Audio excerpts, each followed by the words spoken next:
We had an episode that we had one of your Max Rebo figures on, one of the wrestlers, Yeah. and Okay, nice, nice. we were pulling photos for anything that grabbed our attention or gave us a chuckle or whatnot, and we put it on. And by the we were sitting there staring at it, we're pretty much all of us were like, totally wish I had that on my shelf. That's Yeah. awesome. And somebody who watches all of our episodes reached out to us and like connected the dots and was like, no, I there's a designer that created that. It's and it brought us to your page and we saw the different, stuff. So that's where the And then events happen. one of our fans actually bought the figure off of eBay and was texting us pictures. He's like, I actually bought it. He's like, it's awesome. And I was like, nice. oh, that's great. That's great. Hopefully they didn't pay too much.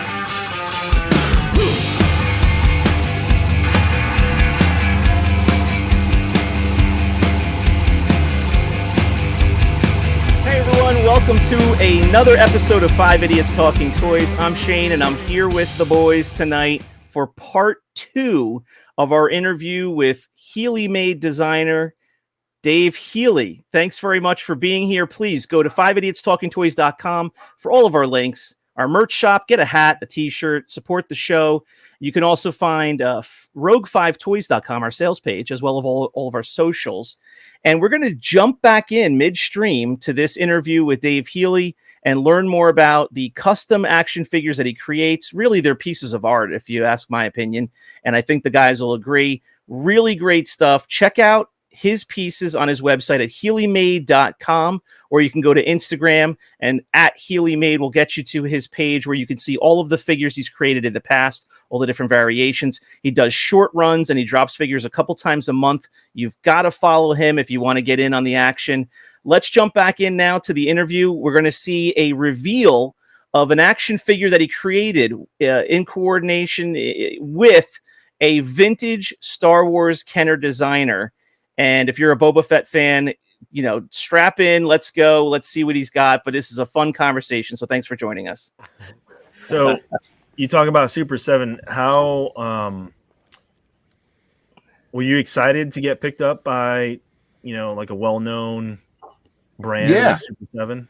Yeah, at the time, I was like, we talked about the figure. It was like for 5 years, it was in the works. Wow. And, I'm this guy who's just like, keeping things together, but like thinking, oh man, once my figure comes out with Super 7, that's going to be everything, And then it took so long. I would like nicely threaten Brian and be like, I'm just going to do a figure myself, like, why is this taking so long? And then I ended up just doing it because it took so long. And it actually worked out better, because I mean, if you know anything about licensing, it's like you don't really make any money. It spreads your name around a little bit more, and originally Super 7 wanted to do the hooded Fett.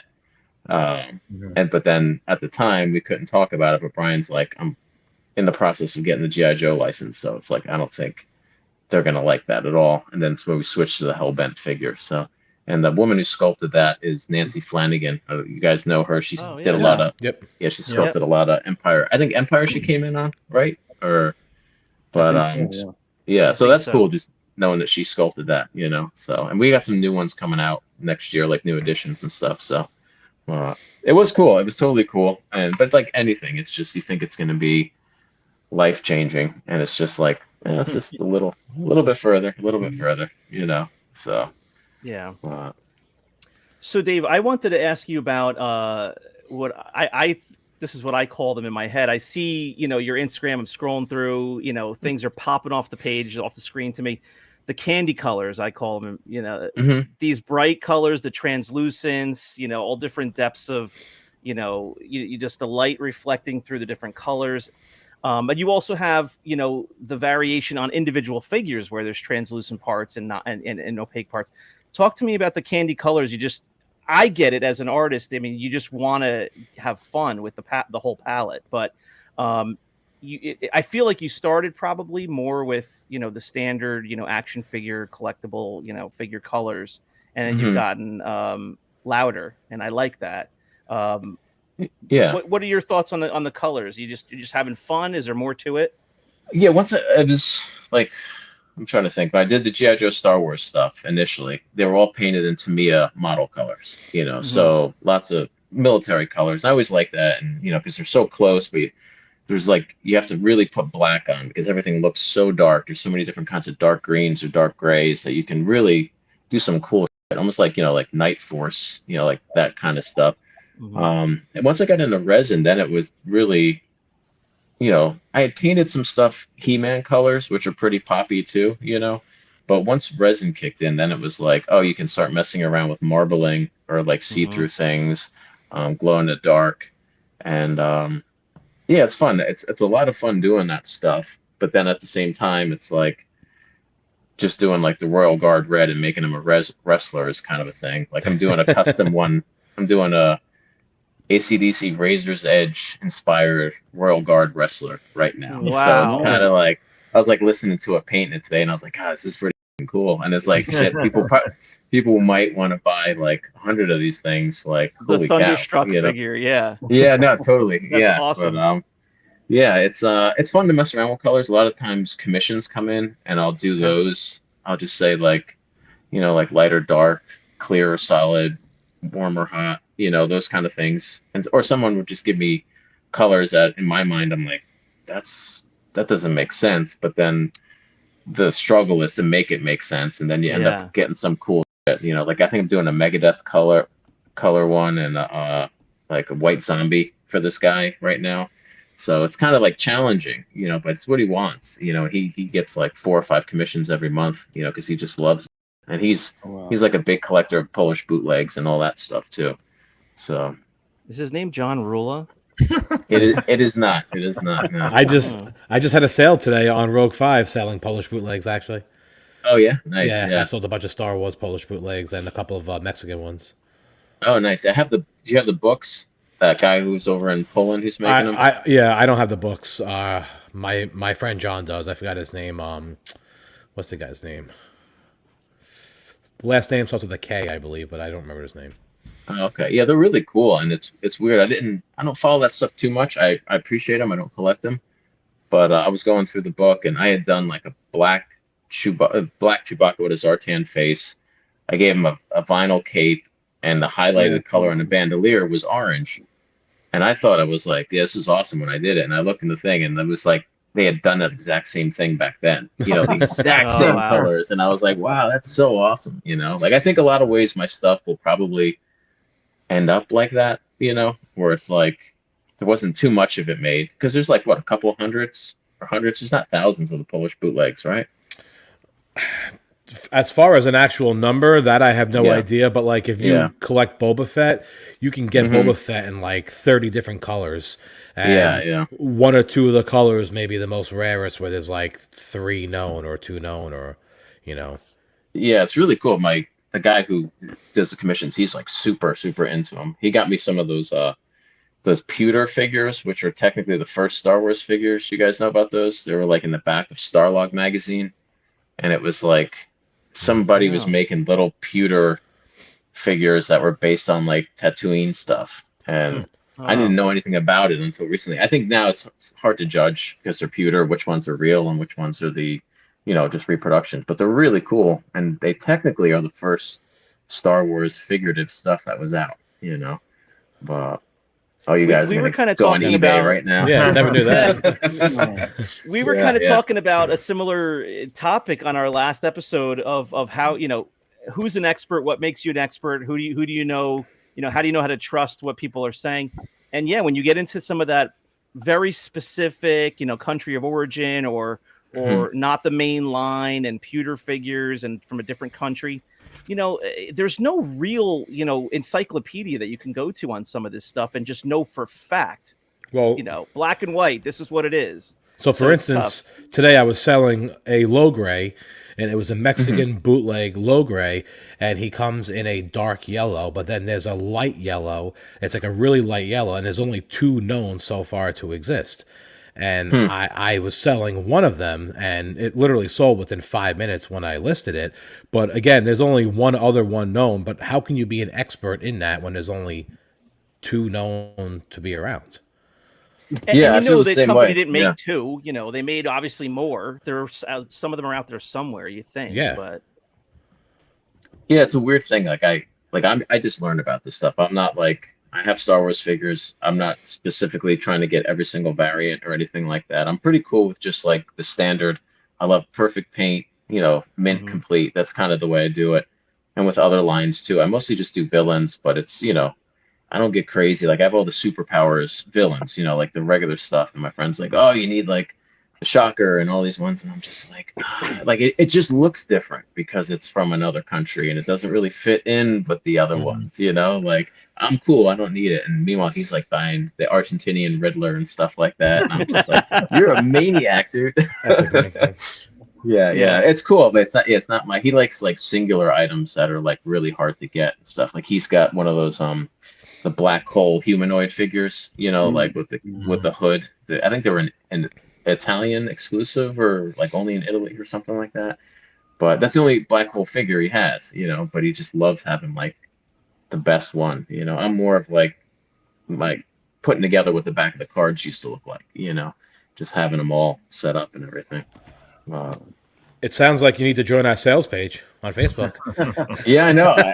I'm the idiot. I'm still on like eBay. I don't really use Facebook, but I hear like people do crazy stuff on Facebook groups. That's honestly where most of the stuff is. eBay, you're kind of like limited to a certain degree of how much stuff actually gets listed.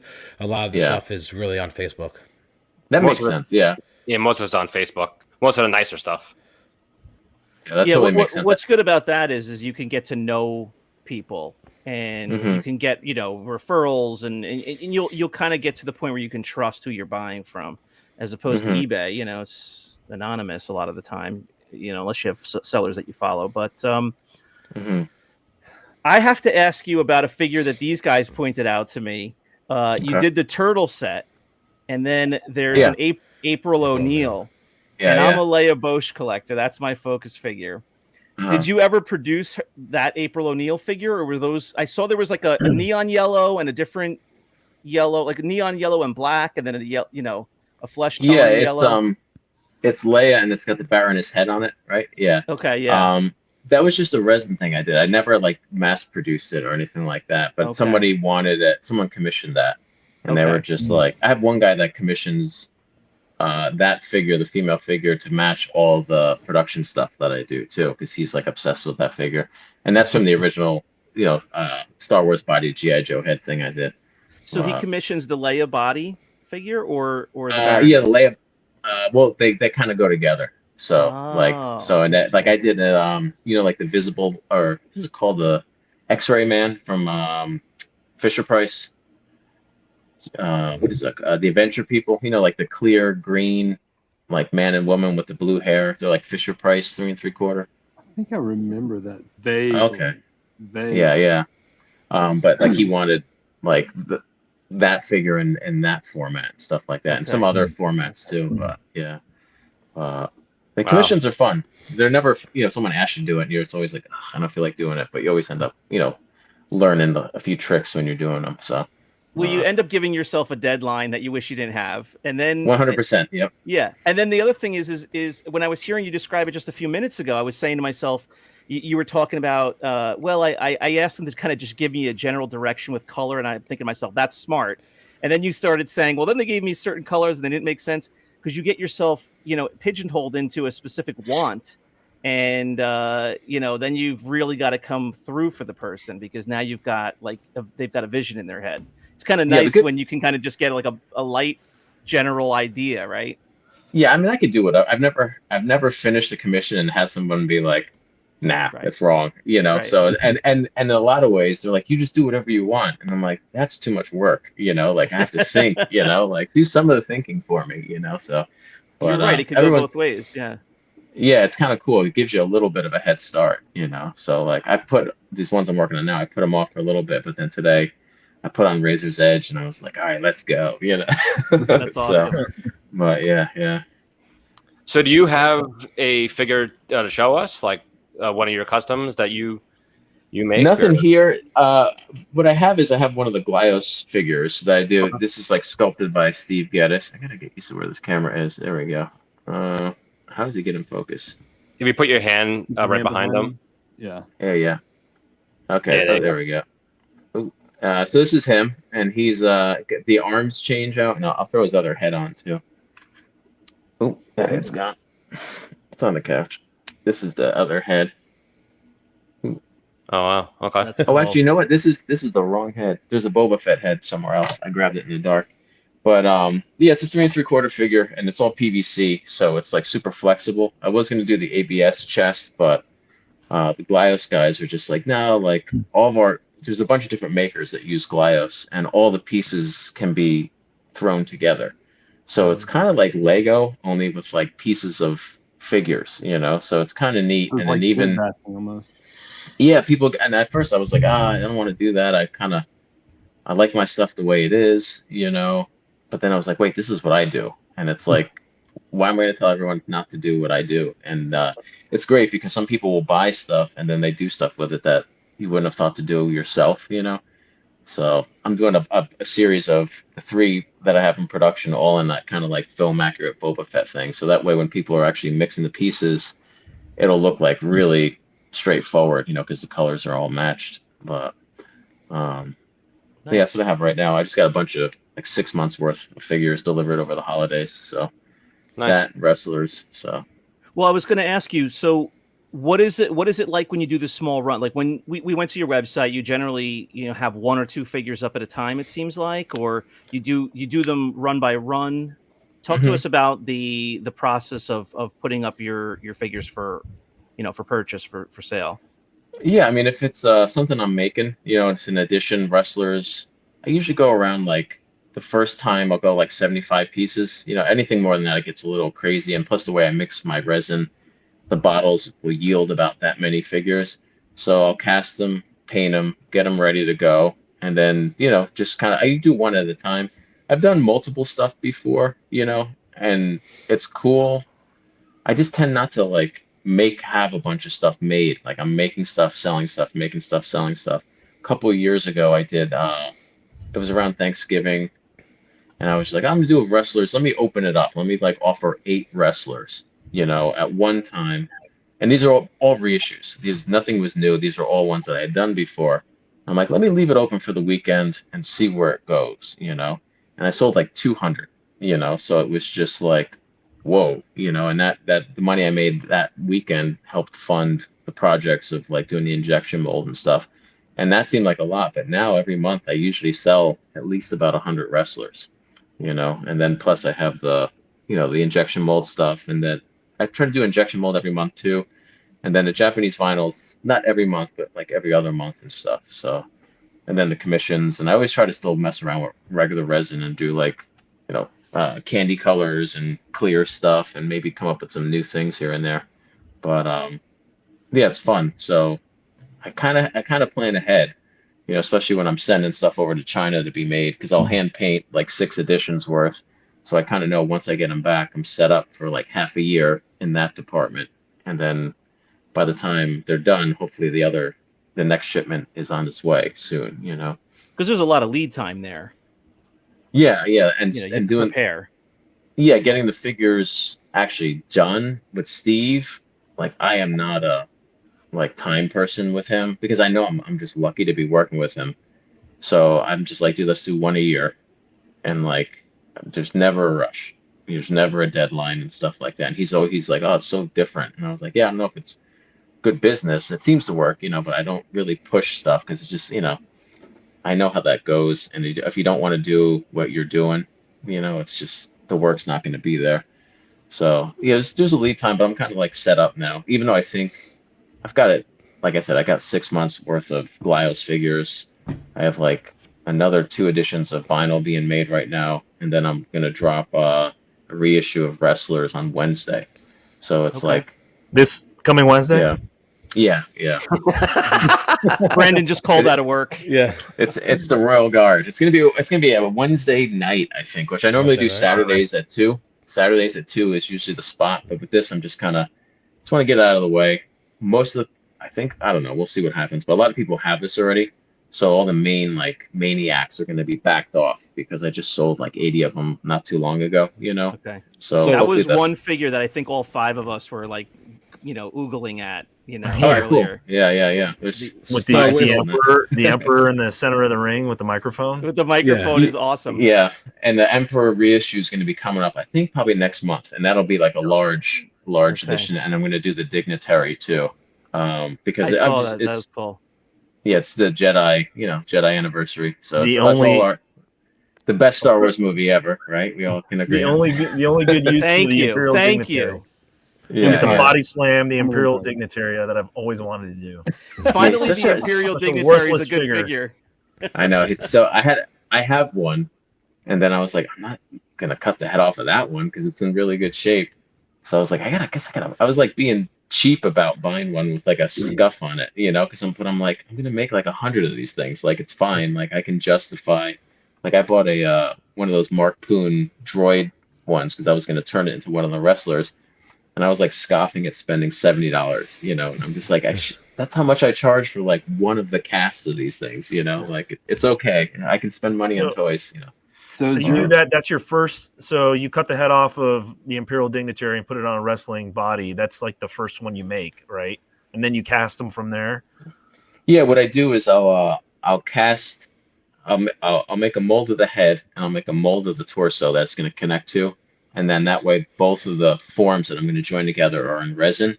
So that way, when you're putting them together and sculpting it to make sure it looks good, you're not like putting rubber on top of PVC or something like that. Because resin's just, it's an extra step. The original ones, you could literally see like the hack lines on them, and I just like slapped them on. But now I'm like, like there's a Bossk that I did, and the guy's like flexing, so I kind of want to continue the tendons and the neck and everything like that. So it's just a little bit more seamless. It's like one more step, but it's like a sure thing. You can know it's going to be a tight piece. Do you keep any of the original stuff that you make? Like if you're hacking the heads off and putting them on the bodies, you keep all those for yourself? Yeah, I keep everything. And all the original stuff that all this is based on, I still have everything. And then I'll just go and make new copies in resin. But all the like the one of a kind stuff. There's a few things I've sold, but I kind of just like hanging on to. I don't know why.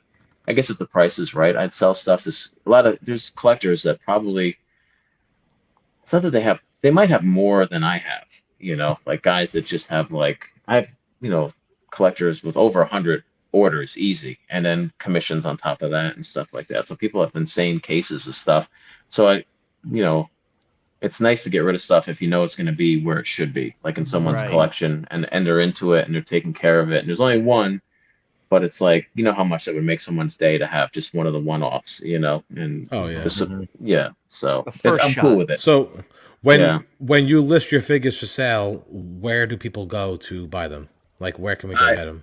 I just have it at Healeymade.com. It's really just a Shopify thing that it's got like a skin on it, so you can't tell, but and it's just usually like one item, maybe a couple items at a time here and there, and pretty straightforward. It's just like a nice way.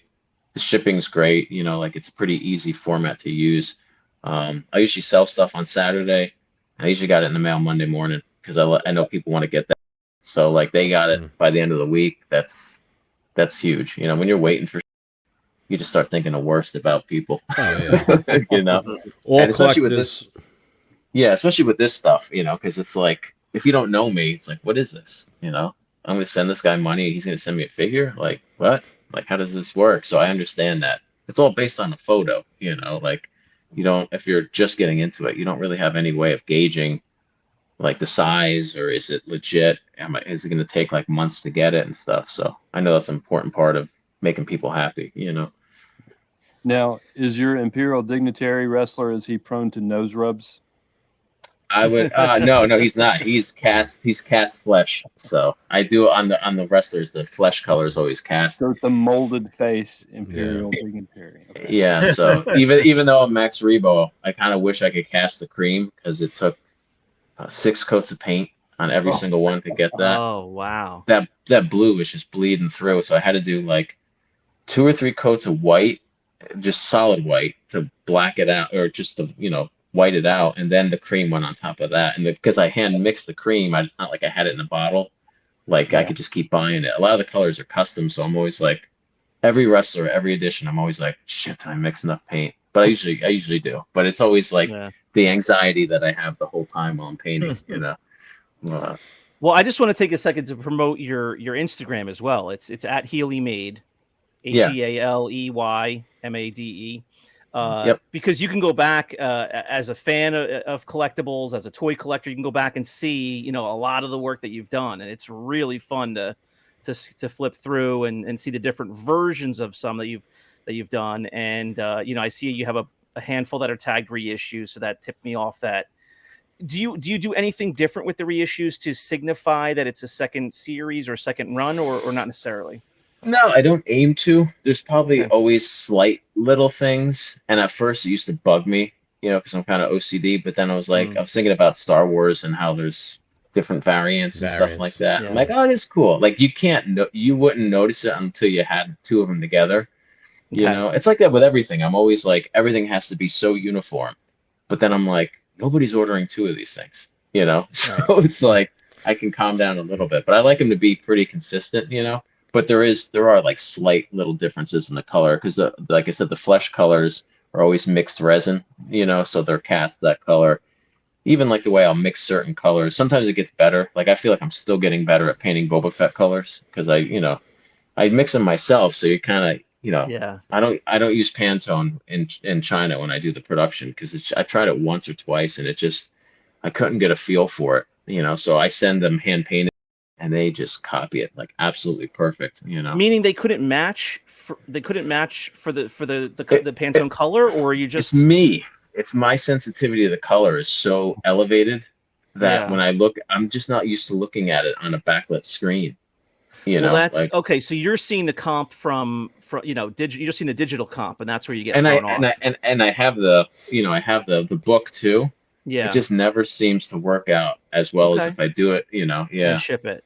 Japan, I use Pantone because it's a little bit more bold, the colors and stuff like that. And you kind of want to have white in a lot of the colors just so that you don't have to use so many layers of it because the vinyl paint, it's kind of a thinner paint, Yeah.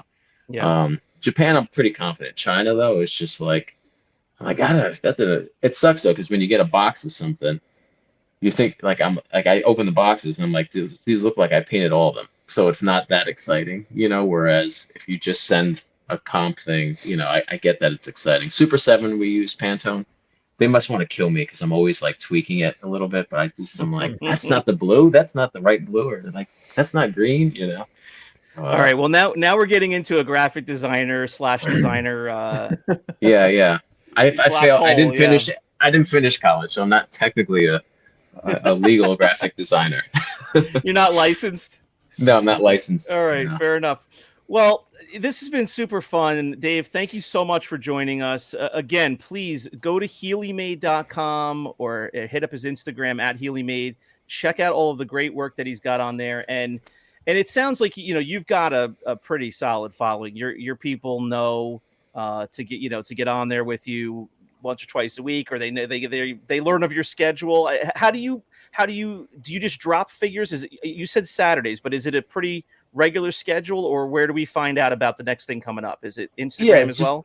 Instagram's the best place, and I don't try not to do every single Saturday because it's like, even though I try to hit different collectors at different times, but I try to like lay off, and I'm just like, I'm good. I don't need to do it to like pay the bills or anything. Like I got that all taken care of. So it's like, I want to keep releasing stuff because it's exciting. It's like wanting to show your friends your new toys, but I realize like people have bills and stuff like that too. So it's like usually like every other Saturday I'll do something, and I'll let people know throughout the week by just saying, hey, this Saturday, and I'll give a hint. I don't like to show stuff until you can actually buy it. Because there's that thing, if like you can see it and then you got to wait a week, like by the time it's ready to go, you're kind of like, yeah, I'm over it, Yeah, so. I hear you. I like what you said there, though, because by skipping and doing every other Saturday, you're putting it in the reach of the average collector, which I really like the sound of. I mean, I'm trying. You're not pumping out figures so fast that, like, if you can't keep up, you can't afford it, you can't get them. No, I don't want that. I don't want people to bail. That's why I keep doing the wrestlers, because it's like I don't want people to be like, I have like 3 of them, but it's over. Like I have to do them, because if I show that I'm gonna stop doing wrestlers, there's gonna be a lot of wrestlers on eBay, and I mean, let's be honest, if someone, there's this guy that's been asking me for Dengar for like 2 years. I feel I feel so bad. Dengar. I'm like, yeah, he's missing Dengar. I think he has like everything except for Dengar. He just hit me So, up. you, for so he's Dengar. asking you to do a reissue. Yeah, and I'm just I like, saw that I don't one. know. Yeah, I think I might be able to get one out of the mold. I should just do it and like make him really happy, and then he'll put the whole set up on eBay, All right. Well, this was really fun. Thank you once again for being generous with your time. We appreciate you Of course. joining us on a Sunday night. On my level, I mean, I'm super interested in the workshop side of it. If we can ever have you on again, and you think of a cool angle where we could see some of your shop or your what you have kind of in the works or any of your collection, we would be more than happy to do it. So hopefully we'll keep totally. in touch. I could do this from over there, or if you're in West Milford, if you're ever in the city, you want to swing by, Yeah, that'd be awesome. There's 3 of us are right in the city area. Oh yeah, that's right. You guys are on Long Island. Yeah. So I'm in my studio's in East Harlem, so like 108th Street. So yeah. Nice. Okay. All right. Well, thank you once again for joining us. Thanks everyone for watching. This has been a fun conversation with Dave Healey. He's got some amazing action figures that he creates from his brain and to your collection on your shelves. So please check out his website, Healeymade.com. Check him out on Instagram. And you can find everything about our show at 5idiotstalkingtoys.com. We have our episodes every Sunday night and our wins and whiffs of the week, the new collectibles every Wednesday. So please follow us on YouTube, of course, and on your favorite podcast app. You can give us a review there. Let's get a 5-star review going for 5 Idiots Talking Toys. Guys, thanks for hanging with me on a Sunday night. Thanks for Dave joining us, and we will see you next time on 5 Idiots Talking Toys. Thanks, Dave. Thanks, Dave. Thanks, for coming on. Thanks, guys. Nice meeting everybody. I'll see you Nice all. meeting you. I'll see you on Wednesday. All right. See ya. All right.